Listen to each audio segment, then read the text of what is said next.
Bat হাতে সৌরভ, বল করছেন পড়ুয়ারা। বুধবার এই ছবি উঠে এলো ছায়া প্রকাশনীর একটি অনুষ্ঠানে। সংস্থার তরফে একটি প্রতিযোগিতার আয়োজন করা হয়। তাতে অংশ নেয় রাজ্যের প্রায় 12 লক্ষ ছাত্রছাত্রী। এদিন 11 জন প্রতিযোগীকে পুরস্কৃত করা হয়। প্রতিযোগিতায় প্রথম বীরভূমে তৃপ্তি সেনের হাতে পুরস্কার হিসেবে তুলে দেওয়া হয় গাড়ি।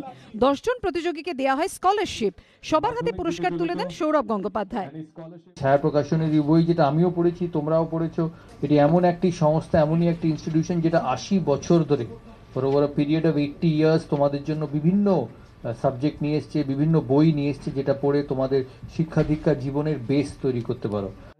সৌরভকে কাছে পেয়ে উচ্ছ্বসিত পড়ুয়ারা। ছাত্রছাত্রীদের বিভিন্ন প্রশ্নের উত্তর দেন ভারতীয় ক্রিকেটের icon. Favourite person Sana. What is the difference between a player and a hero, according to you? Now, which hero are you talking about? On-field hero or off-field hero? According to you, not me. So I'll answer a non-field hero. এদিন অনুষ্ঠান মঞ্চে একটি বইও প্রকাশ করা হয়। এদিনের অনুষ্ঠানে উপস্থিত ছিলেন সংস্থার সিইও সহ বহু বিশিষ্ট ব্যক্তি।